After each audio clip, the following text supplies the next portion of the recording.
سيئات أعمالنا من يهديه الله فلا مضل له ومن يضلل فلا هادي له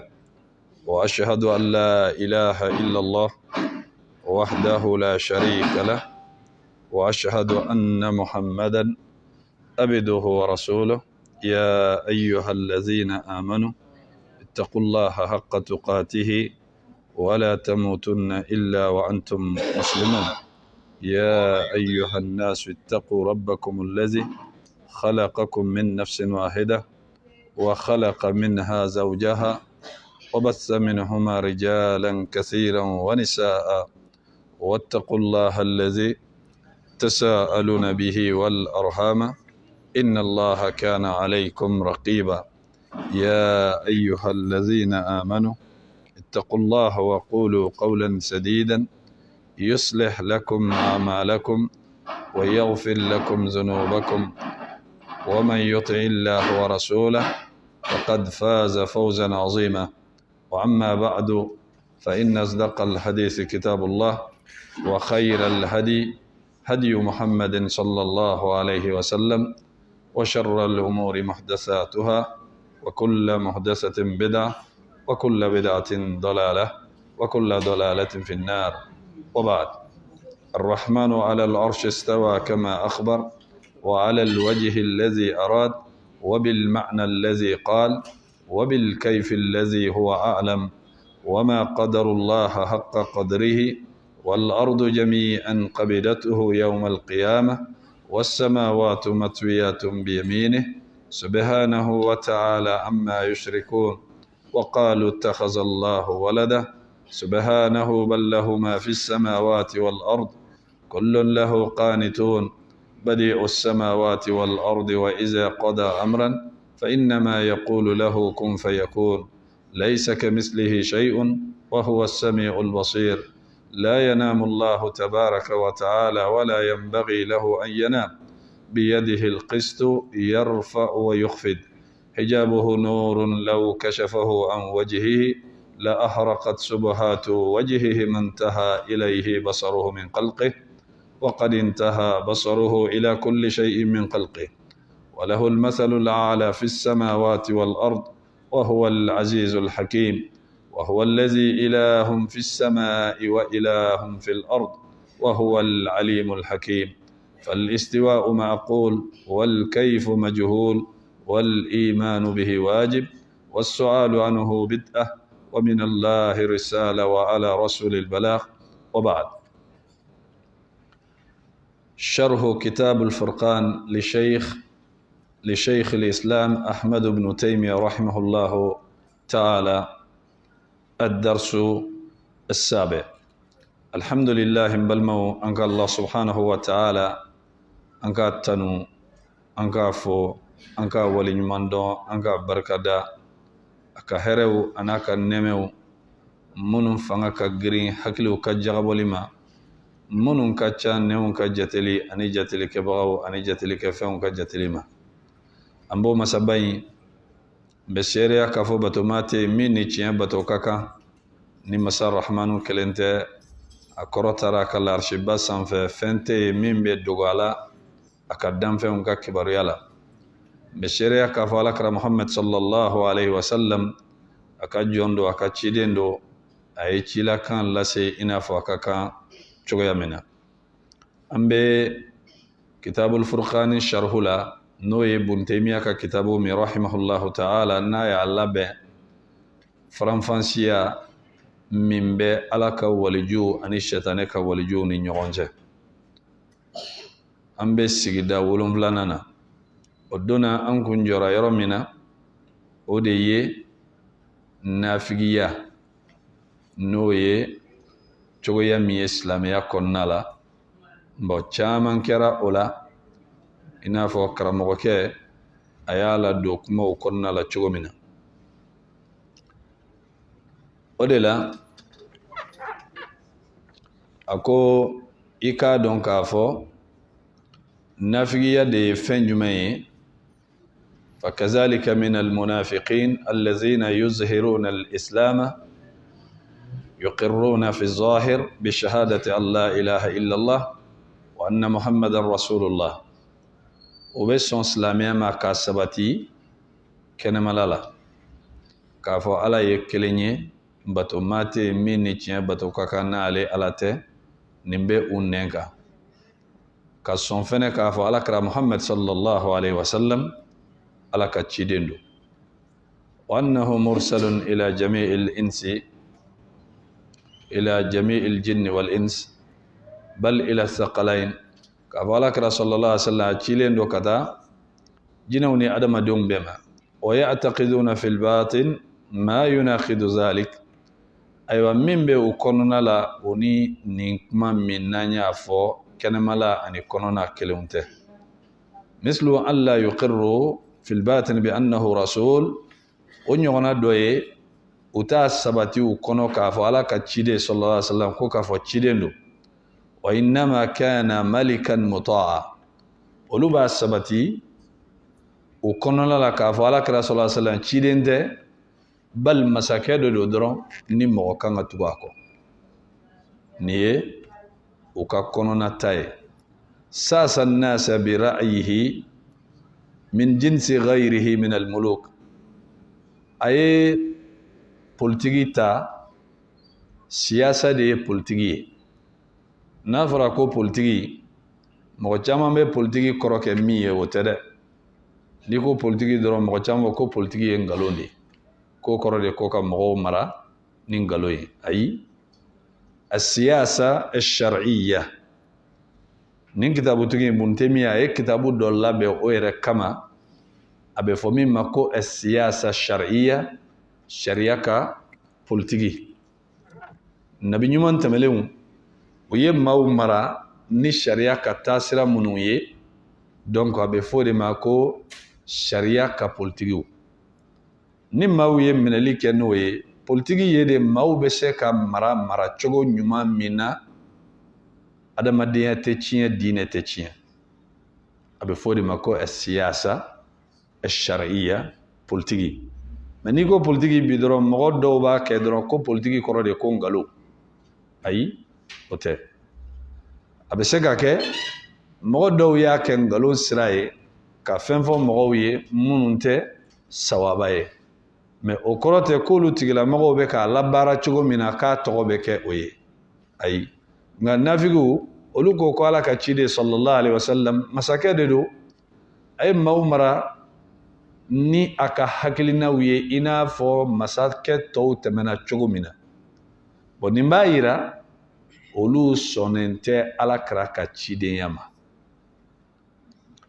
bon ni mɔgɔ ma sɔn alakira ka cidenya ma sallallahu alaihi wasallam i bɛ kɛ silamɛ ye wa i tɛ kɛ silamɛ ye dɛ ciden kelen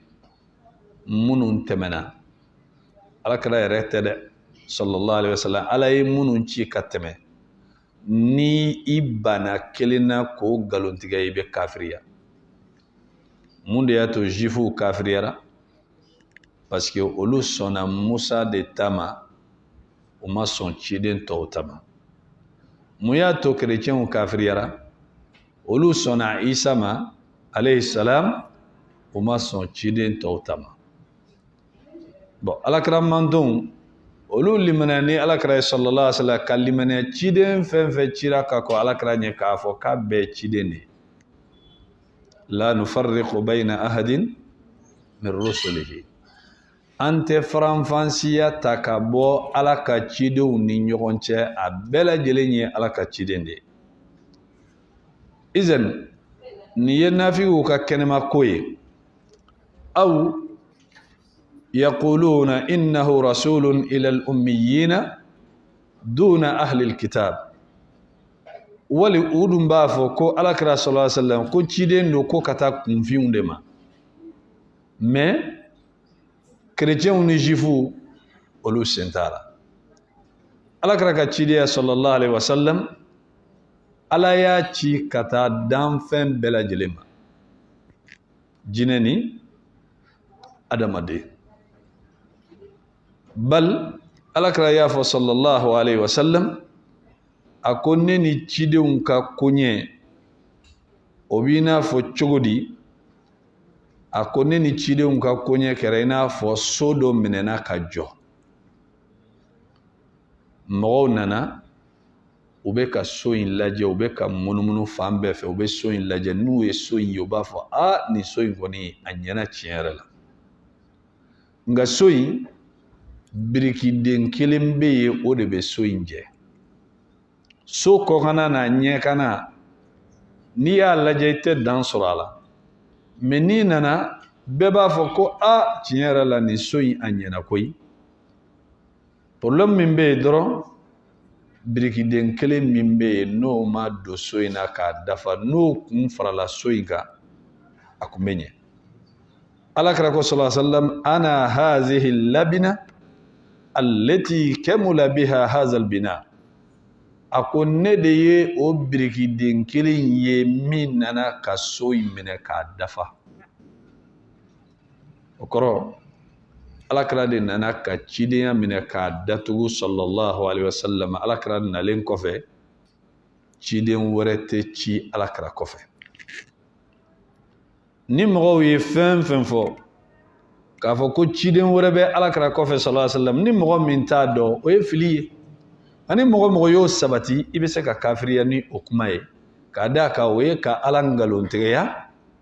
a ka fɔta la kuranɛ kɔnɔ ala ko wa khataman nabiyina ala ka ciden sallallahu alaihi wasallam ala y'ale de kɛ ka cidenya dafa alakira yɛrɛ ko sallallahu alaihi wasallam ko la nabiyya ba'di a ko nabi ɲuman tɛ na ne kɔfɛ bon ala y'a sabati alakira fana y'a sabati sallallahu alaihi wasallam bon nin tɛmɛlen kɔfɛ mɔgɔ si man ka siri i dusukun na ko k'a fɔ ko ciden wɛrɛ bɛ na alakira kɔfɛ n'i y'o sabati o ye i donnen ye baabu kɔnɔ baabu min n'a bɛ se k'i bɔ silamɛya la naam dɔ bɛ se k'a fɔ ko tɔ la ko diɲɛ wuli wagati ko isa tɛ jigin wa awɔ isa bɛ jigin alayhi salam mais isa jiginni jɔn de y'a fɔ isa jiginni jɔn de y'a fɔ ala de y'a fɔ a ye kuma in jateminɛ kosɛbɛ dɛ isa jiginni jɔn de y'a fɔ alakira de y'a fɔ sallallahu alaihi wasallam alakira y'a fɔ ni jɔnni ka yamaruya kan ye mais est-ce que kumakan direct bɛ yen ko ala de ko isa bɛ jigin ma la nka alakira de y'a fɔ sallallahu alaihi wasallam alakira ka kuma o ye ala ka kuma kɔrɔ ye ka da k'a tɛ fɛn fɔ a kunfɛ ala y'a garanti a ko wa ma yantiqu anil hawa in huwa illa wahyun yuha maa min don a tɛ kuma a kunfɛ nka n'a ye fɛn fɛn fɔ o bɔra ale ala de yɔrɔ wahyu sira fɛ pour que a ka se k'o fɔ izen alakira de ko isa bɛ na mais hali ni isa nana alayhi salam isa bɛna fara alakira ka mantonw de kan ka baara minnu tɔ bɛ dugukolo kɔ kan k'olu kɛ nka isa tɛna isa cidenlama dɛ k'a fɔ k'a bɛna cidenya baara de kɛ i n'a fɔ ka alakira remplacer ayi o de la hali ni isa jiginna alayhi salatu wassalam ni place dira a ma k'a ka seli ni mɔgɔw ye a tɛ sɔn mahdi o ye maa ye alakira bɔnzɔn don a bɛ na alakira y'a fɔ hadisa la hadisa min n'a ka kɛnɛ a fa tɔgɔ ni ale fa tɔgɔ bɛɛ ye kelen ye a yɛrɛ tɔgɔ ni ale alakira tɔgɔ bɛɛ ye kelen ye wa a bɛ bɔ ale yɛrɛ fɛnɛ bɔnzɔn de la bon a bɛ bɔ alakira bɔnzɔn minnu na fatimata denw dɔ don mais ala b'a labɛn k'a ka ko bɛɛ lajɛlen ɲɛnabɔ su kelen k'a bila dugukolo kɔ a ka ko bɛɛ bɛ ban su kelen de awɔ alakira y'a fɔ cogo la sallallahu alaihi wasallam ala b'a préparer k'a dilan k'a ka ko bɛɛ lajɛlen ban su kelen k'a bila dugukolo kɔ kan donc o b'a yira ko mahadi ye kabako dɔ ye kabini ala ka kabako la sinon mɔgɔ ka ko bɛ se ka ɲɛnabɔ su kelen ka ban donc o ye ala ka ko ye ala de b'o kɛ n'a nana ale de bɛ seli ni mɔgɔw ye Isa be tugu ako u be baaraw kɛ ɲɔgɔn fɛ Isa be baara minnu kɛ alakira y'u fɔ sallallahu alaihi wasallam dɔw ye ka chrétiens ka églisiw ci ka lɛw faga donc ngalon minnu dara la k'a fara ala kan ala ka kow la a bɛna ka o ngalon ninnu kari ka bɔ yen k'a ka jɔnya sabati ala ye yani a ka sa mais o kɔrɔ tɛ ko Isa ko ciden do k'a bɛna alakira kɔfɛ ka cidenya baara de kɛ ayi Isa ka jiginni o ye alakira ka cidenya tamasiyɛn dɔ ye parce que alakira de y'a fɔ o b'a yira k'a fɔ ko alakira bɛ ko ninnu bɛɛ lajɛlen dɔn a ye cilakan bɛɛ lase fɛn fɛn bɛna taa kɛ fo ka taa diɲɛ wuli izan o y'o kɛcogo ye donc kama yaquluhu kathir min al-yahud wa an-nasara ina fɔ juifs ni chrétiens caman b'a fɔ cogo min أنه مرسل إلى عامة الخلق وجفوني كريتيون بافودي كافو على كتير محمد صلى الله عليه وسلم أشيرا كتا كونفيون دم أولو جفونو كريتيون أولو سنتالا بس يعني أنا سرور ديجا كتابو بولو بولو شيدين بولو بولو دونك أولو سنتبارا ولا أو أنه مرسل إلى عامة الخلق ولو كافوكو على كتشيدين شيرا كتا دانفن بلا جلما وأن لله أولياء خاصة يفلك مدوي كو وليجو كرنغرنون فنبي على بولو لم يرسل إليهم على كرامتشي كتغمونما كما يبقى فاميا كافو وليجو كرنغرنون بي على بولو olu tɛ don alakira mantonya kɔnɔ olu tɛ don ka tugu alakira kɔ cidenya la o kɔrɔ o kɔrɔ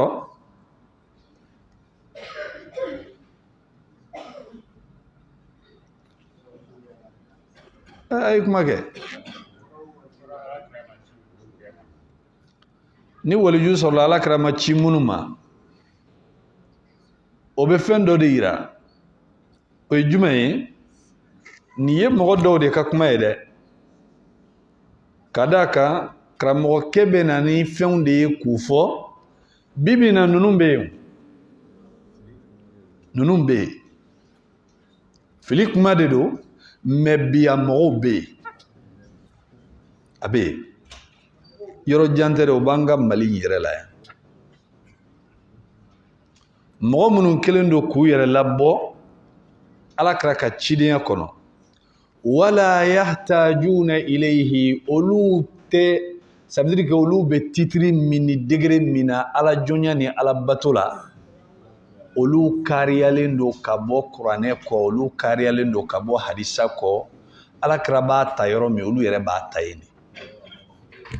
sallallahu alayhi wa sallam bal lahum tariqun ila Allah min ghairi jihati ko sira dɔ bɛ olu bolo ka se ala ma min tɛ alakira ka sira ye ça veut dire que olu bɛ se ka ala sɔrɔ ni sira wɛrɛ ye min tɛ alakira ka sira ye bon n'i ye nin jateminɛ ngalonfin ma tɛmɛ a kan u ye sira daminɛ cogo di yɔrɔ mɔgɔ kɔni i tɛ kɛ karamɔgɔ ye n'i ma kɛ kalanden ye o tɛ wa mɔgɔ si tɛ kɛ karamɔgɔ ye n'i ma kɛ kalanden ye bon yanni olu ka se nin degré ma o kalan in daminɛ u y'a bɔ min olu yɛrɛ ye silamɛya in ta jɔn fɛ yɔrɔ u t'a fɔ kɔni k'olu kɔni bɔra ni u ka kitabuw ye u baw kɔnɔbara la ka na diɲɛ kɔnɔ o tɛ se ka fɔ u tɛ se k'a fɔ fɛnɛ k'olu kalannen de wolola mɔgɔ min bɛ yen k'a fɔ k'a kalannen wolola jɔn don Isa a ɲɔgɔn fila tɛ yen kabini a denyɛrɛnin nama a bɛ bamanan kɔnɔ a bɛ na kɛ fɛn fɛn a bɛ na ko o ko kɛ a y'a bɛɛ fɔ a tilala k'a fɔ a denyɛrɛnin nama ala ye ladɔnniya tawurata ni linjila la ka sɔrɔ ale yɛrɛ ka kitabu in mana fɔlɔ Isa kelen pe de nana diɲɛ kɔnɔ a kalanni o bɔlen kɔfɛ bɛɛ lajɛlen i bɛ kɔrɔbaya de i bɛ sɔrɔ ka kalan daminɛ Alakira ye kalan daminɛ san joli sallallahu alaihi wasallam alal mashhur san 40 de Alakira ye kalan daminɛ ani Jibrila kelen ka ɲɔgɔn sɔrɔ kuluwo la n'a ko a ma ko iqra kalan kɛ Alakira ko ma ana bi qari n tɛ kalan dɔn n tɛ se kalan na a y'a fɔ fo siɲɛ 3 k'a bisi fo k'a wɔsiji bɔ Alakira sɔrɔla ka kalan kɛ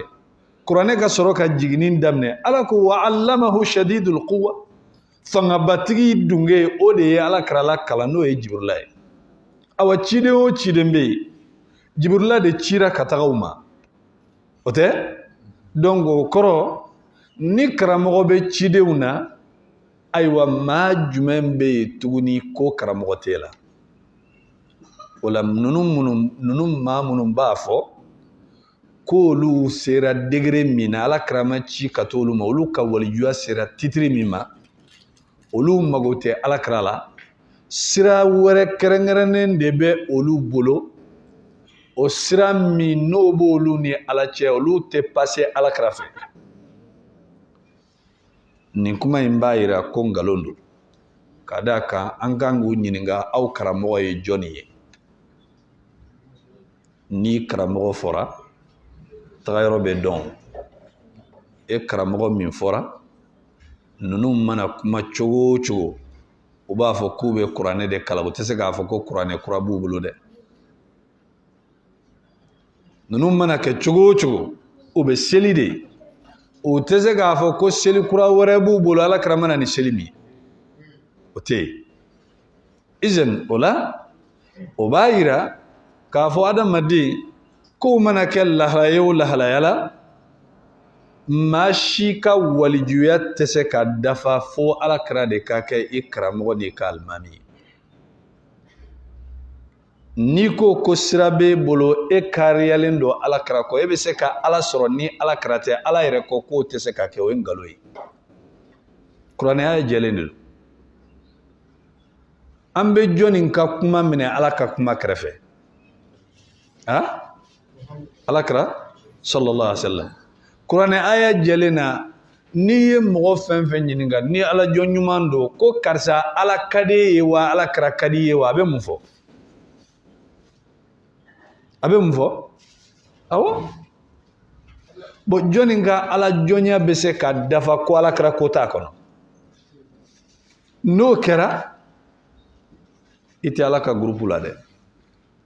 o tɛ sababa ye parce que suratu Ali Imran kɔnɔ Ala de ko qul Muhammadu a f'u ye in kuntum tuhibbuna Allaha fattabi'uni Muhammadu a f'u ye ko n'u bɛ ne Ala de fɛ aw ka tugu i kɔ dɛ u ka tugu i kɔ Ala kanu tɛ se ka dafa abada f'i ka tugu Alakira de kɔ parce que Alakira m'a yɛrɛ ci o ni Ala de y'a ci ne ye Alakira bɔ baara la ko sisan ko bɛ cogo min na ne ka titiri ka bɔ Alakira ko ma ne b'a ta Ala yɛrɛ fɛ Ala yɛrɛ tɛ sɔn o sira tɛ yen Ala m'o sira di mɔgɔ si ma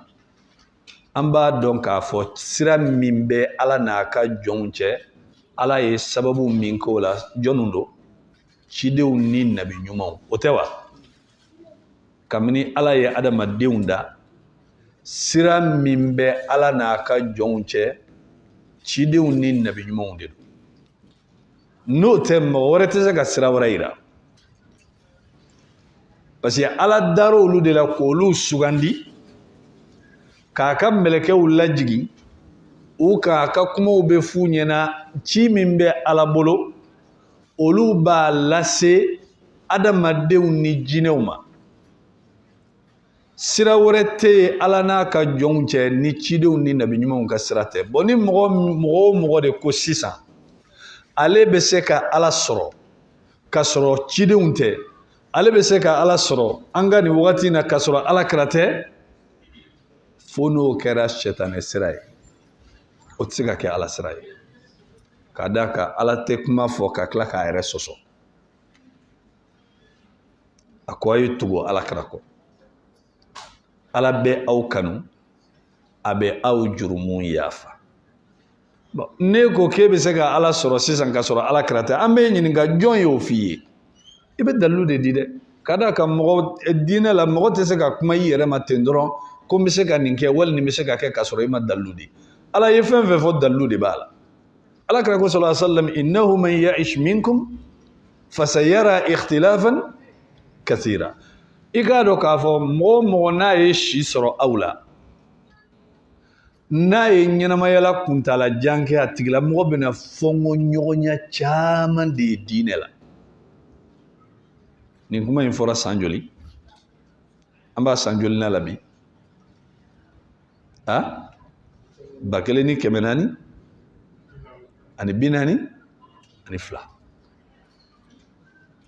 ala kira bɛ nin kuma in fɔ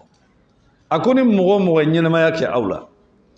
a tigilamɔgɔ bɛna fɔnkɔɲɔgɔnya caman ye nka n'aw y'o fɔnkɔɲɔgɔnya caman ye o bɛ kɛ de o diyagoya de a bɛ kɛ parce que ala kira de y'a fɔ sallallahu alaihi wasallam an y'a ye wa an m'a ye a bɛ yen nka a ko ni aw y'o ye fa alaykum bi sunnati wa sunnati al-khulafa'i rashidin aw ye minɛli kɛ ne ka taga sira de ma ani n bɛna minnu bila n kɔ nɔrabilamaw la a ye tugu olu kɔ wa iyyakum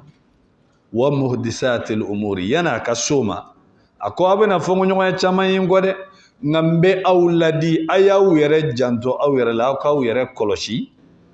ko kura minnu bɛna daminɛ diinɛ kɔnɔna la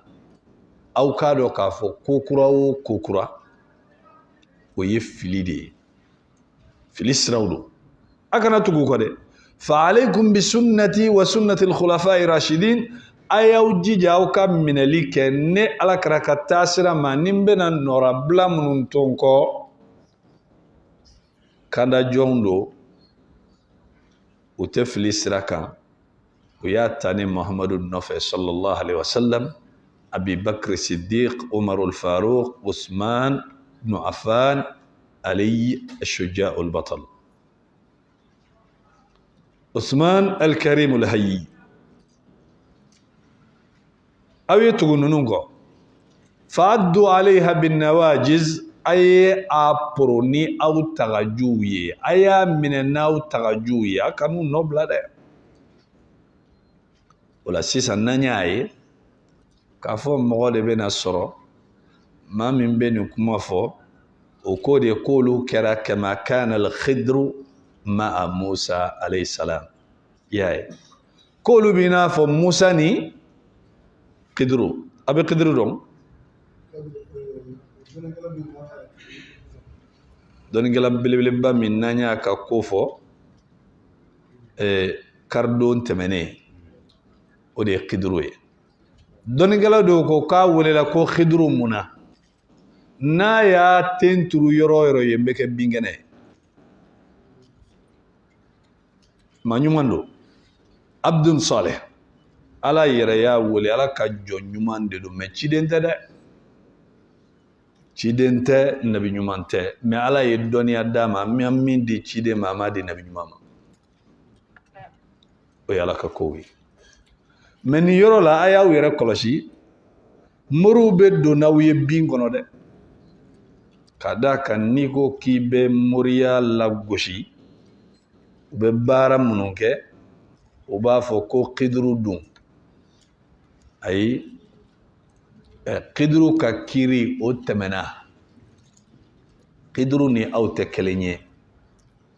khidru ma yamaruya k'a ka tugu musa kɔ e yamaruyara k'i ka tugu alakira kɔ kan'i ni khidru mélanger fɛn kelenw tɛ mɔgɔ i b'i yɛrɛ suma fɛn ma ni ko kelenw don mɛ fɛn minnu tɛ ko kelen ye comparaison bɛ yen olu tɛ se ka suma o ala ye ala de ye adamaden ye adamaden de ye bɔn fa de bɛ mɔgɔ la maa min ko k'i bɛ ala ni adamaden suma tɔgɔw yɛrɛ tɛ kelen ye dɔ bɛ se k'a fɔ a khidru tɛ adamaden ye wa awɔ khidru ye adamaden ye adamaden ye nka khidru ka wagati ala ye kiduru minɛ k'a kɛrɛnkɛrɛn ni ko de ye ale n'a ka taasira de don ala yɛrɛ de jɛnna n'o ye ala de bɛ ko k'a ka jɔnw na min ka d'a ye kiduru kun tɛ tugu musa kɔ est-ce que u kun bɛ sira kelen na ayi musa bɛ a ka fan fɛ kiduru fɛnɛ bɛ a ka fan fɛ mais ala ye kiduru da o cogoya kama e ma ye ani musa ta to a ko musa tɛ se ka tugu ale kɔ bon jɔn do ala y'a kɛrɛnkɛrɛn a ye dɔnniya d'a ma mais jɔn de ye kiduru fɔ anw ye ala de tɛ ni ala tun b'a fɔ an ɲɛna ko kiduru bɛ yen e b'a dɔn ko kiduru tɔgɔ bɛ yen izɛ ni ala y'a fɔ a ko jɔn de do allamnahu min ladunna ilma an y'a ladɔnniya an yɛrɛ yɔrɔ dɔnniya kɛrɛnkɛrɛnnen de la ala de bɛ nin fɔ dɛ n ye dɔnniya kɛrɛnkɛrɛnnen de di cɛ in ma et puis a dɔnniya di cogo yɛrɛ fɛnɛ ala b'a fɔ wagati min ala y'a fɔ ni anw de ye ni ala bɛ anw fɔ ko ko la o tɛ kodenni ye o ye ko belebeleba de bon dɔw yɛrɛ bila nin minɛn kɔnɔ ko k'a fɔ ko olu bɛ i n'a fɔ kiduru ɲɔgɔnna i n'a fɔ kiduru ma wajibiya a ka tugu musa kɔ cogo min olu fɛnɛ wajibiyalen tɛ ka tugu alakira kɔ sallallahu alaihi wasallam bon ni mɔgɔ bɛ nin fɔ i bɛna ni dalilu de ye o e y'a dɔn cogo di ko kiduru tugulen tɛ alakira kɔ e y'o dɔn cogo di i ye kuranɛ de kalan dɛ o tɛ ayiwa n'i ye kuranɛ kalan i y'o dalilu ta kuranɛ kɔnɔ awa k'a fɔ k'e fɛnɛ man ka tugu alakira kɔ i b'o fɛnɛ dalilu d'an ma o ye wajibi ye n'i ye kuranɛ in kɔni kalan ka kiduru dɔn o b'a yira ko kitabu wɛrɛ t'i bolo ni alakira ka kitabu in tɛ dɛ parce que i ye kiduru tɔgɔ dɔn kuranɛ in de kɔnɔ n'i ye kiduru tɔgɔ dɔn kuranɛ in kɔnɔ o b'a yira ko n'a y'a sɔrɔ i kun bɛ n'a fɔ kiduru ɲɔgɔn e kun man ka kiduru ka dɔnta in ta kuranɛ kɔnɔ e kun kan ka na n'a ye sira wɛrɛ de fɛ o fana bɛ fɔ e ka ko la mais n'i y'a ta kuranɛ in de kɔnɔ o b'a yira sira wɛrɛ t'e bolo ka ala ka kow dɔn ni kuranɛ in tɛ e ye kuranɛ sɔrɔ jɔnni sababu la alakira de don sallallahu alaihi wasallam ko ninnu jɛlen de don nka mana bɛ da maa ɲɛ la maa min ma faamuyali kɛ kow bɛ ɲagami maa bolo maa min t'a dɔn n'i y'a fɔ mɔgɔ o mɔgɔ ye ko kiduru a tigilamɔgɔ tɛ se ka kiduru f'i ye ni fan fila tɛ fan fila dɔ la kelen kuranɛ wali alakira ka hadisa min n'a bɛ kiduru ni musa ka kisa fɔ a kɔnɔ i tɛ se ka kiduru ka ko dɔn diɲɛ la fo ni nin sira fila tɛ awa n'i ko k'i y'a dɔn ninnu de fɛ i bɛ k'i tugu dɛ i bɛ bɔ yɔrɔ dɔn i bɛ taga yɔrɔ dɔn i kan ka tugu sira min kɔ i b'a kalama nka an bɛ dugawu kɛ ala k'an kisi fili ma walima o fili ma ɲi dɛ fili ma ɲi ni ala y'a don i senkɔrɔ i bɛ k'a ɲini a dalen filɛ i senkɔrɔ maaw b'a la ko karisa filɛ nin ye sa i b'i sen bɔ yen a bɛ min ɲɛ t'a la fo k'i sa i t'a ye ni ala m'a laɲini k'i k'a ye i t'a ye dɛ yahdi man yasha a bɛ maa kanda maa min ka d'a ye wa yudillu man yasha'u bi adlihi n'a ka tilennenya a bɛ maa bɔ sira kan k'i fili maa min ka d'a ye nka sababu ye bɔ i yɛrɛ la dɛ ala y'o de fɔ jufuw ka ko la falamma azaghu azaqa Allahu qulubahum waati min n'u yɛrɛ y'a laɲini ka sira de bila ka jɛngɛ a ko ale ala fɛnɛ y'u dusukun cɛnɛ ka bɔ sira kan a diyar'u yɛrɛ de ye izan o la ninnu dɔ ko k'olu b'i n'a fɔ ko kiduru i n'a fɔ ni musa kun bɛ cogo min aw annahum ya'khuzuna anillahi kullama yahtajuna ilayhi wa yantafi'una bihi min ghairi wasita ko wali olu yɛrɛ b'a ta ala de fɛ direct la olu mago bɛ fɛn o fɛn na olu yɛrɛ b'o ta ala de fɛ k'u yɛrɛ mago dilan n'a ye n ko moriw ka yɔrɔ nɛgɛn cogo caman filɛ nin ye awa shetane fene ni ye bonda belebeleba de y'a bolo n'a bɛ maa caman bɔ sira kan k'i halaki n'i yɛrɛ kɔnɔ ko i kanalen don. Abdulkadir al-Jailani a b'a dɔn? Abdulkadir al-Jailani a y'a tɔgɔ mɛn? Dɔnnikɛlaba. Ale kun dɔnnen don Ala bato ni Ala ye kabako caman de kɛ nin cɛ in ye. Ani nin kitabutigi n'o ye Ibn Taymiya ye, u ye ɲɔgɔn sɔrɔ wagati kelen na. Mais taasira min kun b'a bolo, u kun b'a wele ko sufi, Abdulkadir al-Jailani. Mais olu ka sufiya kɔrɔ tɛ k'a fɔ ko ka kuranɛ ni hadisa bila dɛ, ayi, abadan. Ale ka taasira bɛɛ lajɛlen ye kuranɛ ni hadisa ye. Bala a bɛ maaw yamara ni min ye o ye kuranɛ ni hadisa ye. A ko ni maa min tɛ kuranɛ dɔn n'a tɛ hadisa dɔn niyɔrɔ t'a bolo dɔnni na. Ni Abdulkadir ka kuma ye. Jailani. Abdulkadir Jailani, Ala ye bonyabaw k'a ye, a ka jɔyɔrɔbaw la n'o ye alabato mɔgɔw ye, k'a da ka cɛ min kun don a ka alabato kun ka ca, a ka kuranɛ kalan kun ka ca, a ka zikiriw kun ka ca. Bon, ani Ala cɛ sera degré dɔ la, Ala bɛ kabako dɔw k'a ye, i k'a ye mɔgɔ bolo a ka gɛlɛn. O de la Ibn Taymiya b'a tanu kosɛbɛ. Don dɔ la, k'a dalen to sunɔgɔ la, a sina ka yelenba dɔ bɔra sogo la, nɔrɔba dɔ, alikaba kɛrɛfɛ. Balima pour que k'a yira an na ko sɛtanɛ ka nɛgɛn sira ni mɔgɔ ye a ka ca, mais kalan ni faamuya de b'a to i b'a dɔn. A ye yelenba bɔ alikaba kɛrɛfɛ sogo la. Ni mɔgɔ min t'a dɔn i b'a fɔ mun don? Tiɲɛ don dɛ, nka e hakili la ko jɔn de ye nin kɛ? Nin ye sɛtanɛ de ka baara ye. Ka yelenba bɔ alikaba kɛrɛfɛ, ka sin ka mankan bɔ ko Abdulkadir, i y'an bato, an y'i ka batow minɛ. Sisan min don, an ye seli bin ka bɔ i kan, kana seli tuguni, an yafara i ma. Nin kuma in fɔra dɔrɔn Abdulkadir ko Ala jugu n y'i dɔn. Ko Ala jugu sɛtanɛ ko n y'i dɔn koyi. A ko Ala ka ciden min ka di Ala ye ka tɛmɛ a bɛɛ ka seli ma bin ka bɔ, ka seli bɛ bin ka bɔ ne de kan. Ala ma seli bin ka bɔ Ala kira kan sallallahu alaihi wasallam. Ala y'an da bato de kama, o bato min ka di Ala ye, Ala k'a fɔ jɔn ma k'e k'i sen bɔ bato la k'a kɛ dumuni ni daga sunɔgɔ ye. O dɔ la Ala y'i dan kun jumɛn kosɔn? Izeni, o tɛ se ka kɛ. Nka Abdulkadir ye nin fɔ sɛtanɛ ye wagati min na dɔrɔn, mun kɛra? Nɔrɔba in sina ka faga. Sɛtanɛ ko a ma, a ko Abdulkadir, a ko laqad najawta bi fiqhika wa bi ilmika.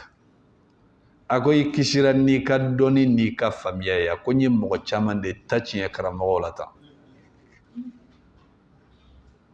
N ye mɔgɔ caman de ta tiɲɛ ta. Bon, n'a y'a sɔrɔ maa min ma faamuyali kɛ, e bɛ nin yɔrɔ ninnu dɔw ye, a bɛ k'i ɲɛna ko mun don? Ninnu kɔni, Ala ko ne kana seli tuguni. Alhamdulillah. Mais ni maa min bɛ ko faamuya, bato jumɛn bɛ diɲɛ kɔnɔ k'a binna ka bɔ Ala kira kan? Sallallahu alaihi wa sallam. Est ce que e bɛ se ka diya Ala ye ka Ala kira bɔ? Fo ka taa se Ala kira fatuli ma. Ala kira ye seli laban min yɛrɛ kɛ sallallahu alaihi wa sallam, u b'a labɔ a ka so kɔnɔ don min, a tɛ se ka tagama yɛrɛ. A kaman kun bɛ maa fila bolo, Ali ani Fadl ibn Abbas, u bɛ ka Ala kira sɛnsɛn ka bɔ so kɔnɔ. Ala kira sen kun bɛ ka fofo a nɔfɛ de sallallahu alaihi wa sallam. A tɛ se ka jɔ ka tagama. U nana, o y'a sɔrɔ Abubakar de ye alimami ye ka n'a sigi Abubakar kɛrɛfɛ. O y'a ka seli laban de ye dɛ. A y'i sigi alimamiya la abe ka selni mɔgɔw ye Abubakar be ka Allahu akbar lase mɔgɔw ma nin tɛmɛlen kɔfɛ Alakira ma seli kɛ ni mɔgɔw ye tuguni yɔrɔ ni seli kun kan ka bin ka bɔ mɔgɔ kan nin don in na Alakira bana gɛlɛyara a ma gɛlɛya a kun kan ka bin wa a ma bin dɛ hali an ba Aisha radiyallahu ta'ala anha a ko kumakan laban min kun bɛ ka fɔ Ala ka ciden n fɛ fo ka taa mankan tunu as-salat as-salat as-salat wa ma malakat aymanukum aw ka seli a ka denbayaw ani aw kinibolow ye fɛn minnu mara a y'aw janto seli la fo ka taa kɛ a mankan tɛmɛnin de kun bɛ ka fɔ bi o mɔgɔw bɛ a karamɔgɔ dɔw bɛ n'u bɔra kɛnɛma mɔgɔ jɔlen don a bɛɛ lajɛlen bɛ kirin ka bi dugu ma ko karamɔgɔ nɔrɔ y'u bi o tɛ yen wa e balimaw ni maa nɔrɔ bɛ mɔgɔ bi Alakira nɔrɔ tɛ sahaba bɛɛ faga ninnu ye fɛnw de ye adamaden kan ka hakili sɔrɔ k'u lajɛ logiquement parce que ko minnu Ala bɛ Alakira ci an ma an kan ka ko ninnu dɔn k'u jateminɛ de ni nɔrɔ ko don maa tɛ se ka nɔrɔ sɔrɔ min ka bon ka tɛmɛ Ala ka ciden nɔrɔ ka sɔrɔ a tɛ dugukolo kɔ kan bon ni mɔgɔ nɔrɔ bɛ mɔgɔ la bi sahaba man ka balo Alakira nɔrɔ kan ka bɛɛ faga mais Alakira nɔrɔ sɔrɔ a ye sahaba jumɛn la bi an delila k'o mɛn hadisa la hali hadisa lafule jɔn delila k'a mɛn hadisa lafule yɔrɔ bɛ yen an ka bɔ hadisa lafule yɛrɛ la hali hadisul mawdu mɔgɔ minnu bɛ nkalon tigɛ k'a da Alakira la k'a fɔ a ye nin fɔ u n'u ka nkalon tigɛ bɛɛ u ma deli ka hadisa nkalon tigɛ ne kelen da Alakira la k'a fɔ ko Alakira nɔrɔ ye maaw bi o ma kɛ Alakira ye sallallahu alaihi wa sallam o bɛna kɛ karamɔgɔ jumɛn ye Alakira karamɔgɔ nɔrɔ tɛ sɛtanɛ de ka baara don mɔgɔ k'o faamuya bon mɔgɔ tɛ se ka Ala sɔrɔ ni Alakira fanfɛla tɛ ni karamɔgɔ min ko ma ko sira wɛrɛ bɛ ne bolo ne bɛ se ka Ala sɔrɔ ne b'a ta Alakira yɛrɛ b'a ta yɔrɔ min na n'i tɛ se ka kuma ɲɛna duwawu k'a fɔ Ala ka an ni kanda karamɔgɔ kana to karamɔgɔ kɔrɔ dɛ sinon ni e yɛrɛ ma bɔ o kɔrɔ don dɔ la e yɛrɛ bɛ sɔn k'a fɔ k'i ye ciden kura ye balimaw n ko maaw nana k'olu yɛrɛ ye kiraw ye o ma kɛ Alakira tile la sallallahu alaihi wa sallam izan ninnu ye lahalaw ye ko olu bɛ u yɛrɛ nafa ni sira wɛrɛ min tɛ Alakira ka sira ye wa aw annahu mursalun bi shara'i zahir ko Alakira cila ni kɛnɛma sariyaw de ye wa hum muwafiquna lahu fiha olu ni Alakira bɛnnen don olu kan wa amma al-haqa'iqul batiniya nka ko minnu ye ko dogolenw ye n'o ye dugulenkow ye i n'a fɔ n'an b'a fɔ an b'a fɔ ko dugulenw o tɛ wa bon olu ko minnu ye tiɲɛ siraw ni dugulenkow ye dugulenkow la a ko Alakira sallallahu alaihi wa sallam a ma ci ka taga olu ma falam yursalu biha fɛn dogolen minnu bɛ kɔnɔna la Alakira ma ci n'olu ye dɛ walam yakun ya'rifu Alakira yɛrɛ kun t'olu dɔn n bɛ darisu la fɔlɔ ni ci min don i b'a bila ni n tilala izan olu b'a fɔ k'a fɔ minnu ye ko dogolenw ye Alakira sallallahu alaihi wa sallam a t'olu dɔn n balimaw ni Alakira ma ko dogolen dɔn jɔn wɛrɛ bɛ n'o dɔn lahara kibaruya jɔnw de y'u fɔ an ye diɲɛ wuli tamasiyɛn jɔnw de y'u fɔ an ye nin bɛɛ Alakira ka hadisaw ye sallallahu alaihi wa sallam fitina minnu bɛ dugukolo kɔ kan Alakira de ye ninnu bɛɛ lase an ma sallallahu alaihi wa sallam ni hadisa ye mais a y'a fɔ a kun fɛ de wa jɔn de y'a ladɔnniya Ala o la nka nin tigilamɔgɔw ko Alakira bɛ kɛnɛma kow de dɔn sallallahu alaihi wa sallam mais fɛn min ye fɛn dogolenw ye minnu bɛ ji jukɔrɔ o kɔrɔ gundo min bɛ olu ni Ala cɛ Alakira niyɔrɔ t'a bolo o la a t'olu dɔn walima fili ka jugu dɛ awa i bɛ taa sɔrɔ kuma dɔ la nin tɛ mɔgɔ kunfin ka baara ye dɛ wallahi nin ye mɔgɔ kalannenba de ka kumakanw ye tan awɔ i bɛ taa sɔrɔ nin tɛ kunfin ka kunfin bɛ se ka mun fɔ nin na kunfin tɛ se ka kuma tan n'a kumara tan i b'a dɛrɛ de a tɛ se ka taa yɔrɔ la e y'a bɔ min e tɛ hali tɔgɔ sɛbɛnnin dɔn e bɛ nin kuma nasugu fɔ cogo di mais mɔgɔ kalannenbaw a dɔw la kuma dɔ la i bɛ taa sɔrɔ doctorat yɛrɛ de b'u bolo mais olu de bɛ kuma tan ko alakira tɛ kɔnɔna kow dɔn kɛnɛmataw bɛ yen awɔ a y'olu minnu fɔ a b'olu dɔn mais fɛn min ye ko dogolen ye alakira t'olu dɔn sallallahu alaihi wa sallam ni alakira ma fɛn min dɔn ala ko la a yira sa jɔnni bɛ sɔrɔ diɲɛ kɔnɔ min b'o dɔn ala ka